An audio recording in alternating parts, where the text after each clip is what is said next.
When did you first start kind of singing and performing in public? Did you start worship leading like many people did, or when did you first start bringing the music into the public? My school was having a talent show. I had told like all my friends, like, when I grow up, I want to be a famous singer. And they were just like, girl, you suck. Like, don't sing. So many people want to have those glamorous concert moments or worship leading moments. The idea of going out on the road is really hyped up right now. I mean, how many of our favorite artists just in the Christian music sector are on tour? And it's always like, on tour. What's the process you had to go through? Did you have to submit it yourself? Did you pay for the submission, like other awards, or like what does it look like? So to get nominated for a Juno, you have to submit. And so that submission process I did on my own. I'm an independent artist. I'm also self-managed.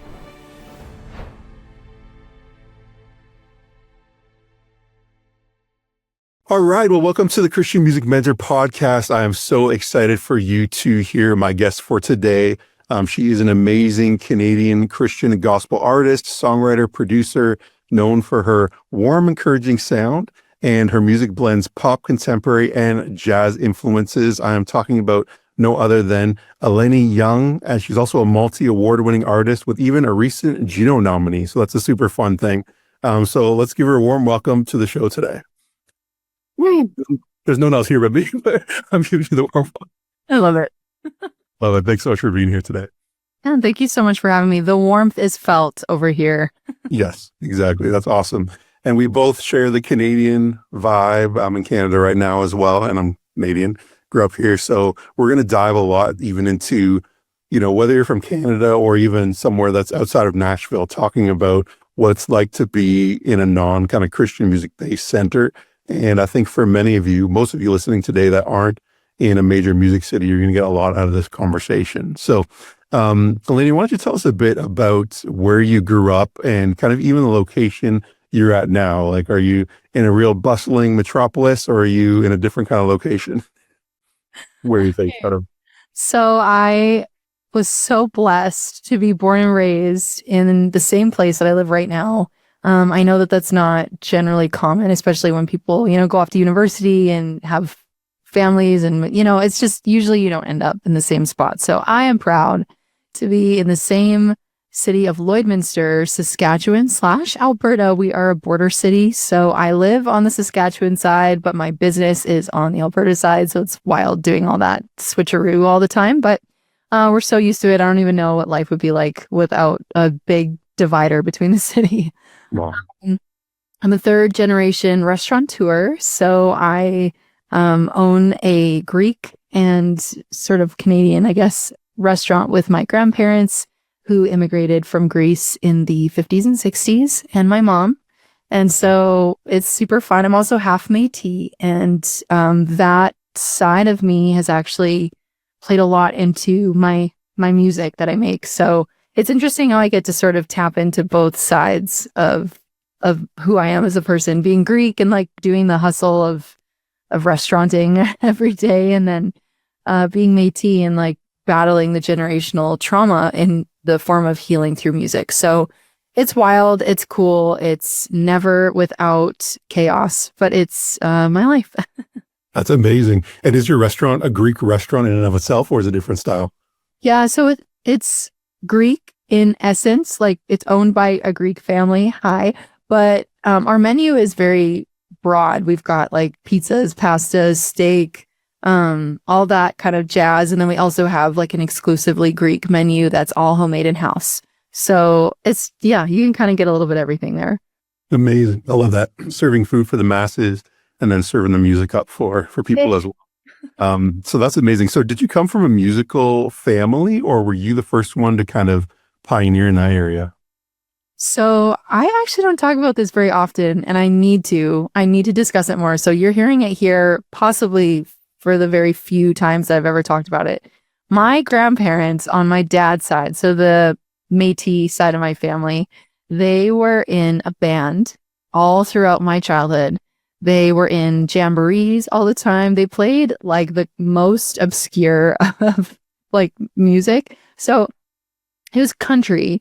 But like my grandmother played the accordion and my grandfather played the 12-string guitar and he yodeled. It was like the wildest thing. And so my dad always played guitar. He always had guitars and, oh my gosh, harmonicas. I still have his harmonica collection upstairs, which is hidden from my children. Whew, because that would be crazy. And my mom, she always just like loved listening to music. So it was kind of just music. I can't imagine my life without music in some capacity. She was very much into like 70s and stuff like that. So my sister and I spent all of our childhood, whether it was in the car or at the restaurant, listening to music, or at home, listening to some form of 70s disco or rock. And I feel like that influence is kind of heard through some of the music that I get to make today. But yeah, and so I got put into piano as early as 3 years old. It was like a little like leapfrog program for toddlers. And then I went into regular lessons after that with like a teacher. And I don't know if this matters. And I don't really like say this to boast because my piano playing is trash now. But I have like a grade 8 in the Royal Conservatory program, which I mean, hey, high five. So I mean, like, I don't know if it means anything because it's not like a flex if you can't really do anything with it today, but I made it that far and then I was allowed to quit. And as soon as I could quit, I was out of there because I felt like I was more creative than the books were letting me be. Yeah, So exactly. Yeah, it's a great foundation, but then eventually you have to get into other things if you want to play modern music. So yeah. that's cool. That's cool. And do you remember when you first started writing songs yourself and what that kind of looked like?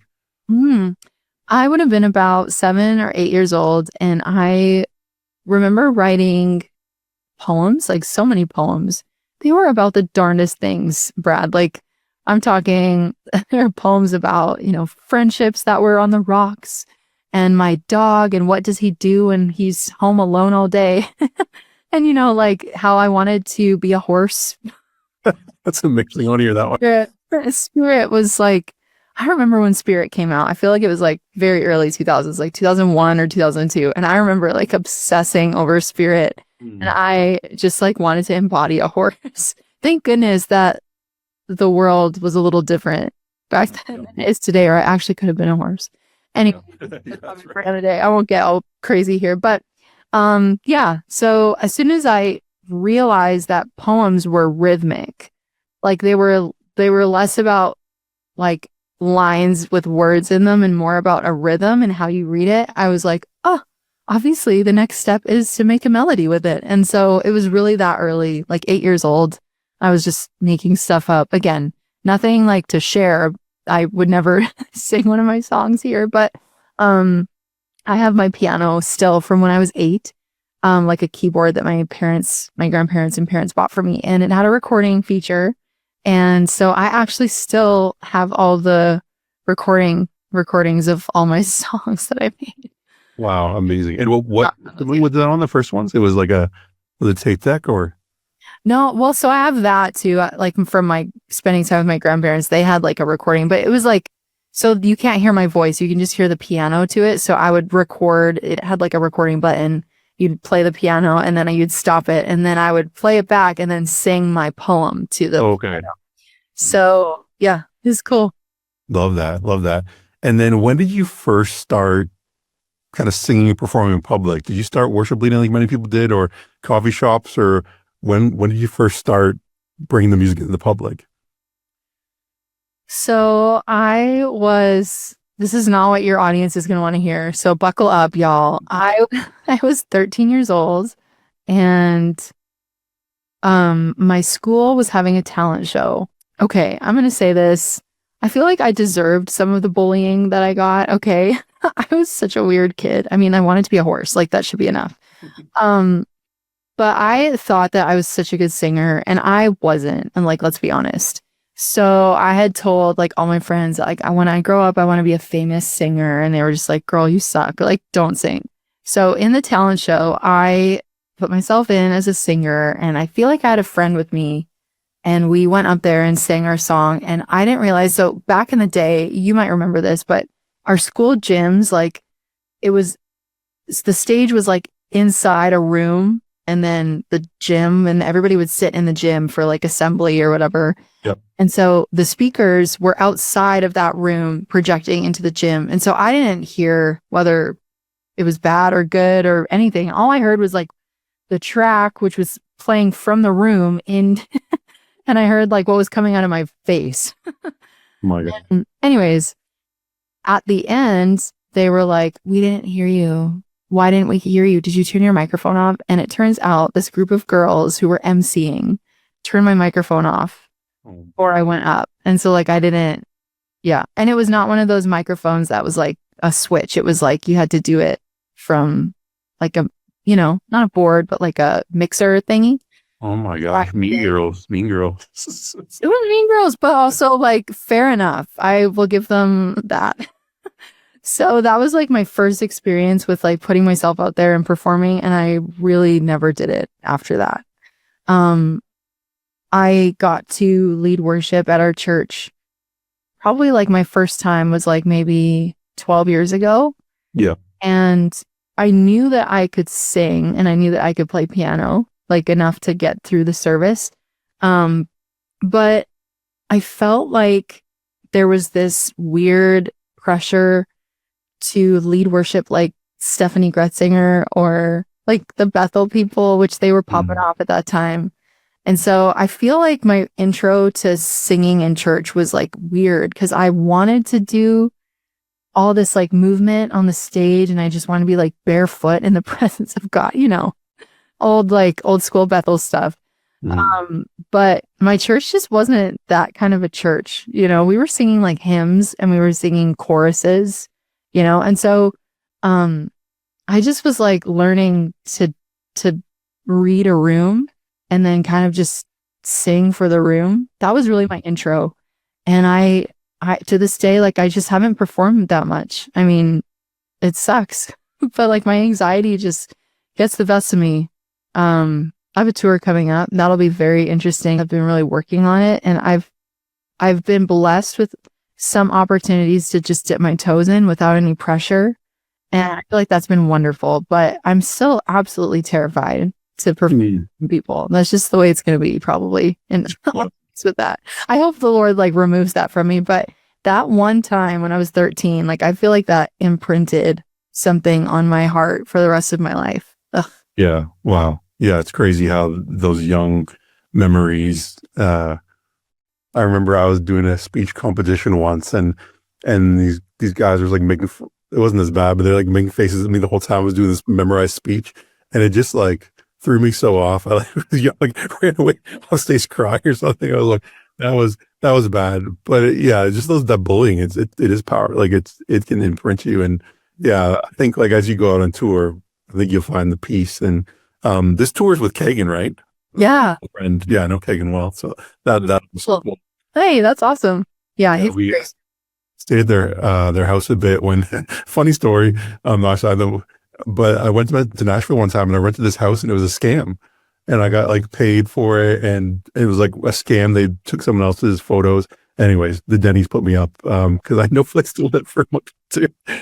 So anyways. Oh, see, that's the vibe. Kagan is that person. His family's great. So yeah, it'll be really great to get to. And like something that I've just noticed with spending time with him and writing is like he's really, I feel like him and I just have so much in common. I mean, when we start to talk, it's like we just, so I found we're both like kind of neurospicy and we're both like very creative to the point where we just like lock into a zone. And so getting to experience, like we just put out a song called Depths, getting to experience like a little bit of that over the course of the past few months, it was like, we have to do more together because we bring out something within each other that's this like unmasked, unfearful ability to just create. And I don't feel that very often, if not ever, if that makes sense. Like I don't feel that with other writers or with other producers. It's just like I always have a mask up because I'm always like, what if they think I'm weird? Or like what if this line like freaks them out, you know? And he's so not that. So I'm really excited to get to like take what that like chemistry is, and then bring it onto a stage. Like I think that'll be really cool. So Yeah, that's amazing. I love that. And we'll put a link to that tour here if anyone's interested in jumping in on it. It should be amazing. So, okay, I'm interested to know, even, and for many people, they want to start a tour, they want to do something like that. Similarly, what's your process? Because you're an independent artist. Like, are you booking it yourself? Are you calling churches? What's your process for kind of booking a tour? I wish I had like a really great answer. Again, your listeners are gonna be like, "Who is this girl? Why is she making music?" But I have done all of this myself. I've had a few key people that have connected me with churches, but even then, like it's been me. And there's been moments where I've tried to work with other people and it just doesn't work because this is my first time going on tour, which I kind of alluded to because of fear. But this is my first time really putting myself out there. I've been on Canadian radio a lot. I've done the interviews and the podcasts, and I've put myself out there in Canada. And so I felt like, okay, this is my time. Like it's time to go out on the road. And it is so much harder than I thought it would ever be. Basic tour, like we're not bringing like an entire 8-piece band out on the road. Like this is me, a drummer and a bass player, and Kagan plays keys. And so like it's a very small tour. It's still gonna cost me a lot of money. Like I'm just being honest with the listeners here. Yeah. Like this tour that's so far, we have 7 technically dates on the calendar that some are not posted yet. We're just waiting on a couple things. That's costing me $50,000. Like, and am I getting it back? I don't know. So it's like, because everywhere that I have to go, I have to fly. Like it's not as simple in the States. Like you can just rip in a car and, in 10 hours, you've crossed like 3 states. It's just not the same. So it's expensive. It's very, very exhausting. It's tiring. And like, I'm leaving the success of this tour in the hands of God, truly. Like I have to.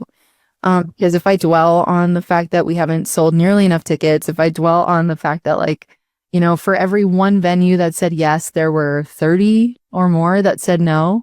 Like if I dwell on that, then I will quit music forever. Yeah. Yeah. So this has been one of the most challenging things. And I think this is going to be one of those moments for me where I do this tour and however it happens, it happens. And then when I'm done, I'll decide whether this is something I want to do again. Like I'm not ready to start booking out like next spring, and because I just don't know if I'm even going to enjoy being on the road. Like I can't bring my kids. Like I wish I could, but like you already heard how much this is costing. I can't just add like 3 more or 2 more flights on it every time. So like I'm going to be away from my family for, a few weekends. I just don't love that. And maybe it's worth it. I don't know. Yeah. You never know till you try. Yeah. And I think figuring out how to do it for you too. Like I haven't had too much touring. I've done a lot of worship leading or conferences. And then I was on one tour with a bus, speaking with compassion with Jordan Fleas in the States. And I didn't like it at all because I don't like sleeping on the bus. First of all, you probably won't be on the bus as much, but some people love that though. They like being on the bus and the bunks, and it's like, no, that's your tell is the bus. Like you're lying there like this the whole night because the bus is just like shaking. Oh, that would never work for me. Like even the thought of like, well, maybe it's cheaper to rent a bus. I'm like, I don't care. We're flying. Like I'm not doing the bus thing. There's no way. Yeah.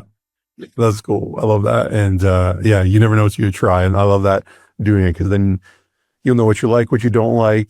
And every time you learn. So that's super cool. And that's really helpful for people to get behind the scenes of it too.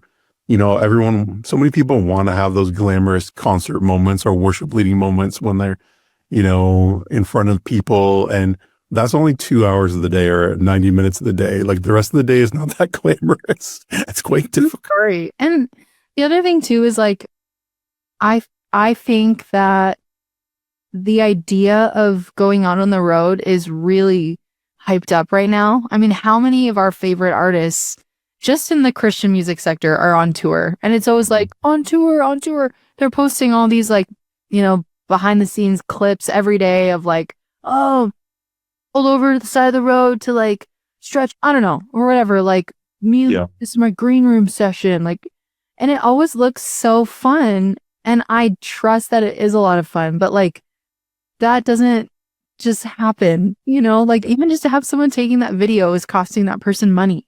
And so without, going too much into it, I feel like a person that gets to that level has to ignore all of the pressure to get to that level before they get there. Does that even make sense? Like someone at my caliber, I have to just ignore that. I have to not look at that stuff. I have to unfollow those artists because my mental health knows that as soon as I pull up to a venue and it's like not a cool looking venue, or they don't have like cool lights, but they said yes to having me.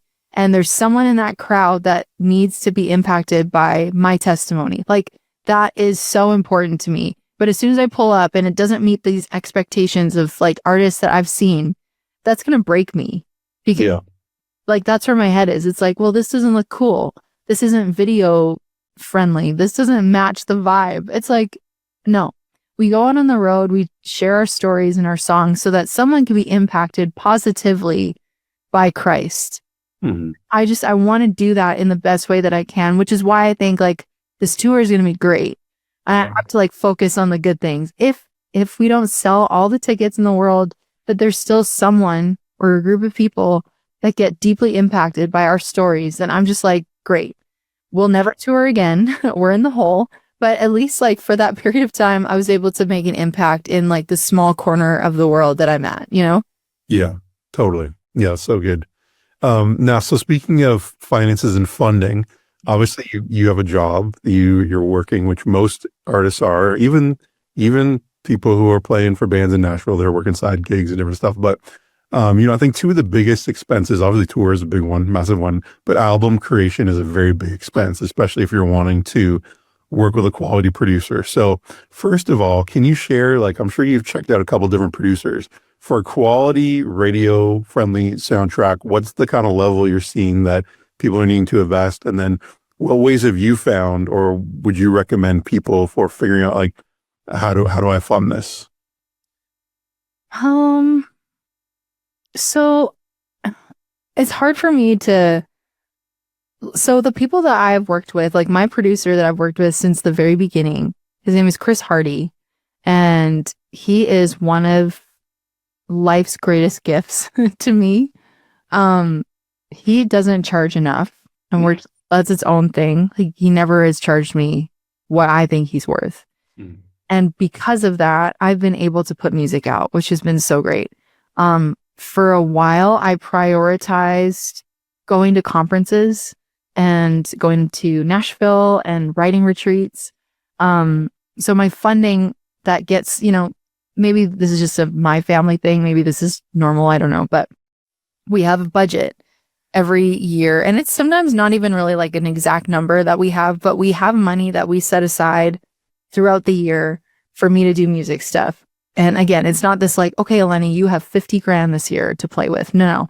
It's like, I've got a few extra $100 this month. If I can, make a couple hundred more next month extra, then maybe I'll go to that conference in 2 months, And so, or I'll put a song out, like whatever.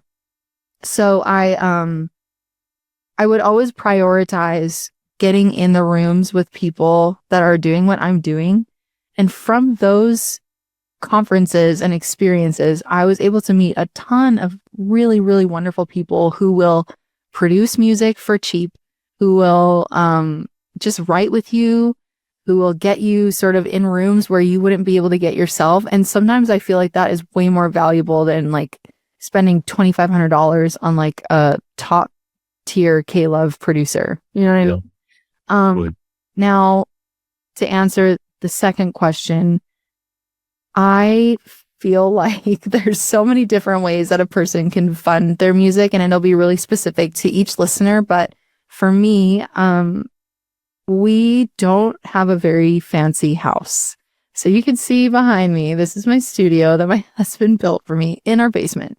Our basement doesn't have flooring, did, by the way, and it looks like trash, but it's good enough. Yeah. We have linoleum in our entrance. Some of it is ripped, and I have a carpet that covers it. Like, my husband is a builder, Brad. Like, he builds houses, these dream houses for other people. We don't live in a dream house. We actually live in my childhood home. So, we don't drive a super fancy. Okay, we upgraded recently, but even then, like, it's a used Toyota Highlander. Like, it's not fancy. Yeah. My husband and I have always prioritized experiences for ourselves over having things, or like material things. And so that has looked for me like music, for him like golf trips or trips for us to go together. And so that kind of bleeds in a little bit to my music fund and how I'm able to make music. Now, if you are listening and if you are in Canada, listen up, okay? There are 100,000 different ways to get government money these days. I have received grant money from several different entities. I wouldn't say grant writing is always like everybody's forte, which is why I've worked with a couple different, like I've worked with people individually, and most recently I've been working with a company called Grantable, and they will plug you into the system. They will actually have a discovery call with you where they basically find out what you're wanting to do, and then they will find the grants and help you write the grants. Of course, they take a cut. Sometimes you have to pay up front.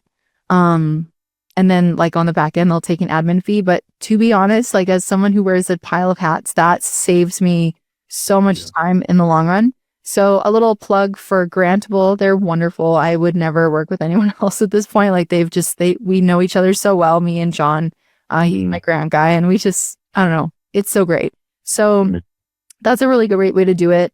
I have two more ideas. One of them is learn production.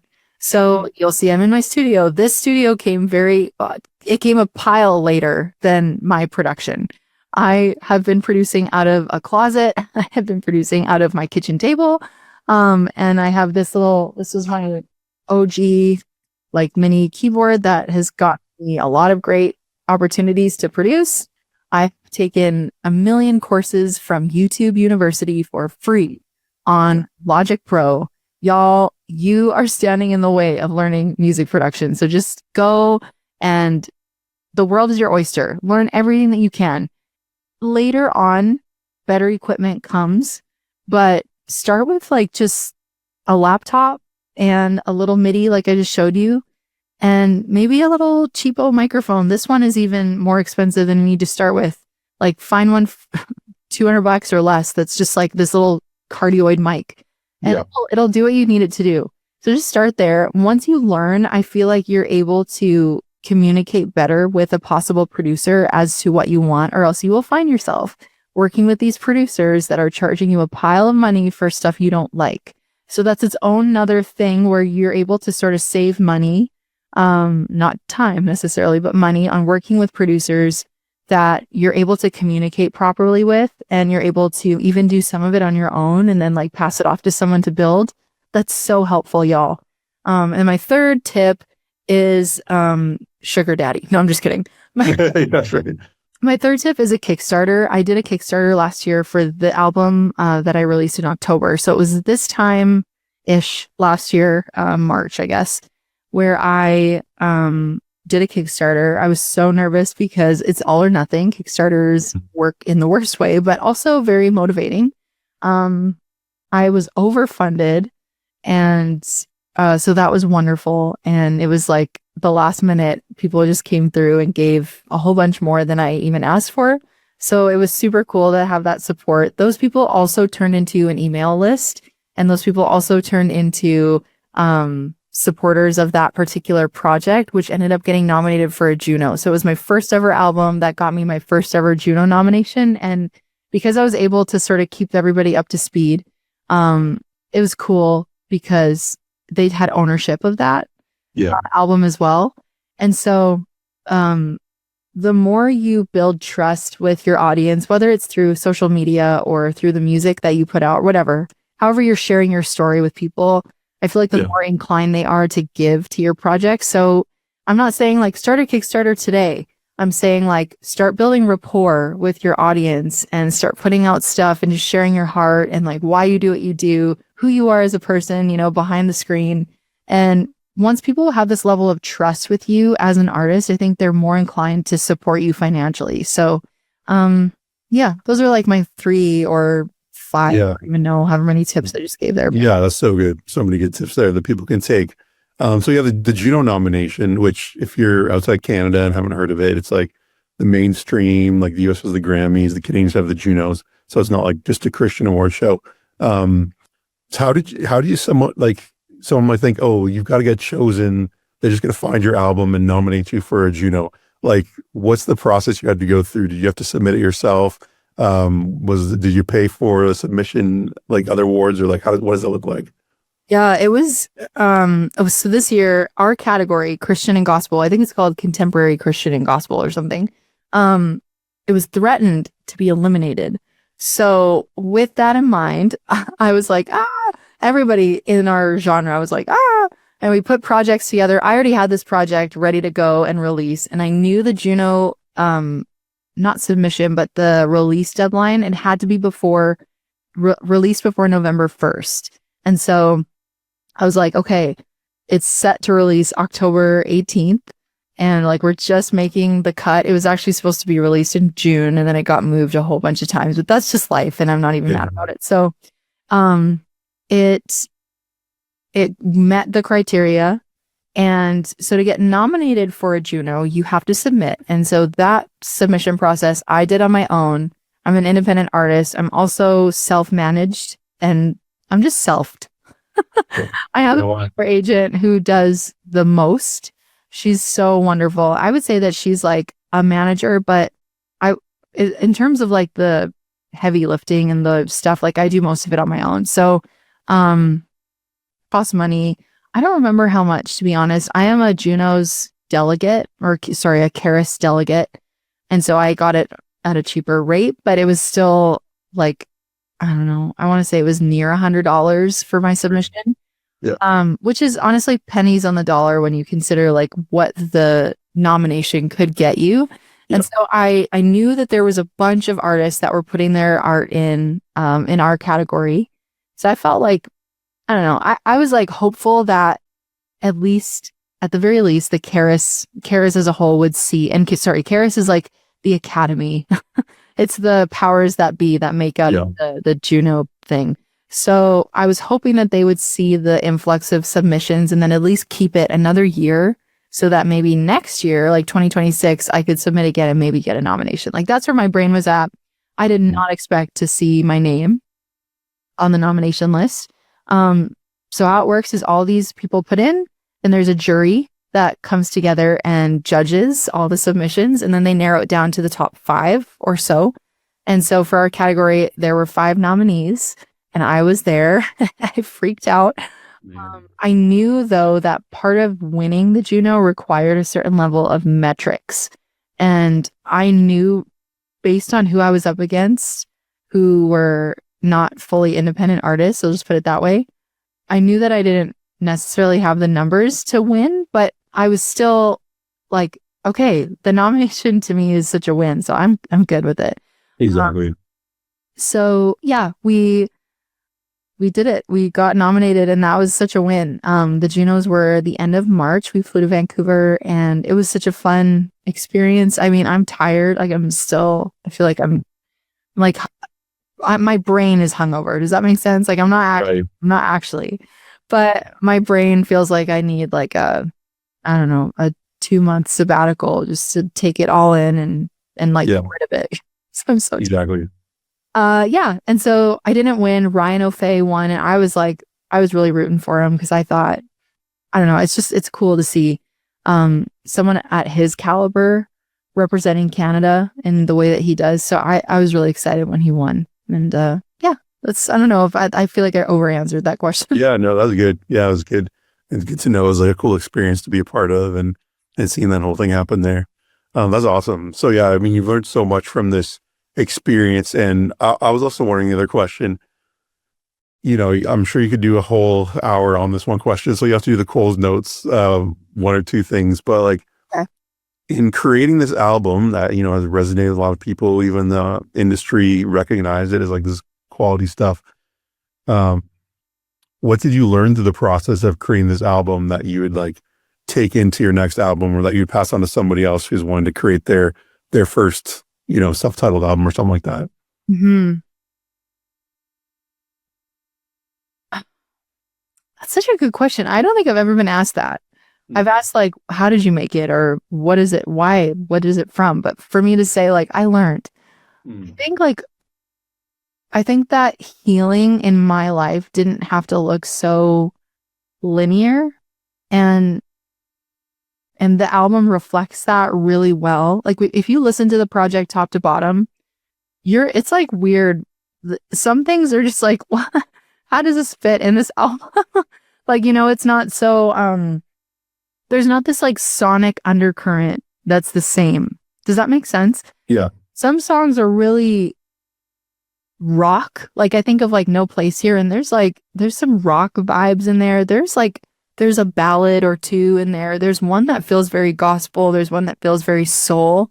And so it really crosses a bunch of boundaries in the sense of like, who is Elenee as an artist? And I think like in that process, I learned that my healing journey, which is what this album is, it's not linear, and it doesn't have to be. Like it doesn't have to, you don't have to fit my healing journey in a genre or in a style.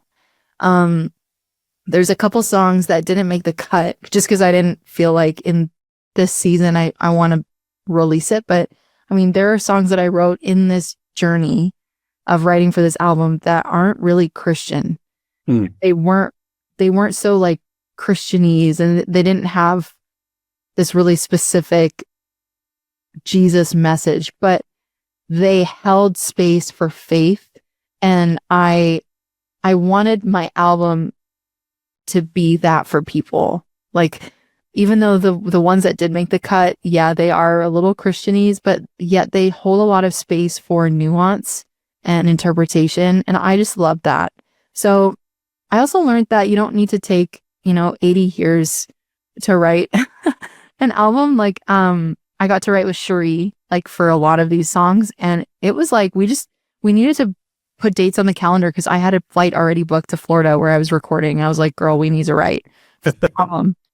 And I would bring a concept, and like we just wrote together. And like over the span of a month and a half or less, maybe it was just a month, I ended up having all 7, I guess I had 6 songs that were like ready for the album. And then one I added very late, like one made the deadline move. So yeah, like, I don't know how to say that really a lot more clear. I don't know, my neurodivergent. Yeah, no, that's good. I mean, that's pretty much it. But yeah. Also, I guess the other thing would be to learn that it's okay to step outside of what you think you should sound like. There were some songs in there that like were very, very vocally challenging. And I remember just being like, the song demands this vocal and I have to just do it. However I do these songs live, I don't know. Like Under My Feet is so high. And I am a soprano singer, but I had to be okay with like, this is how the song's going to be. Like, we have to rest in that for now. And like, we'll figure out the details of how we sing the song live later. Yeah. So yeah. That's cool. And then you don't sing it that live, that high on tour, you're bumping it down. I don't know. We're just going to figure it out. Maybe Kagan will sing it. I'll just talk. You guys have high voice. Yeah. That's amazing. So good. Such good lessons. Cool. Well, hey, thanks so much for sharing your story. And I know that many people are going to be really encouraged. And this will also just be kind of the starting springboard of some people's connection with you. So for people who want to check out your music, maybe follow along with your journey, get connected, go on tour, what's kind of next step for them to follow what you're doing? Yeah, I am just a basic Gen Z millennial, a millennial Z. I'm on the cusp. You can find me on all the social media stuff. My website is really easy too. It's just elenee.ca. But if you want to find me on socials, my handle is pretty much the same all across the board. It's just Elenee M. Young. And I will let Brad do the linking thing because I feel like there's a lot of weird ways to spell my name. And so I'll just let you link it. But That's yeah, right. you can find me there. I'm pretty active on social media. So like for better or worse. Yeah, amazing. Yeah, we'll put all the links below. Some really good video content there, sharing songs and stuff like that. You can learn a lot from what she's doing, and just go see her on tour if you're anywhere near where she's going with Kagan or in the future. And God bless you and everything you have coming up. And thanks so much for being here. Thank you so much for having me. God bless.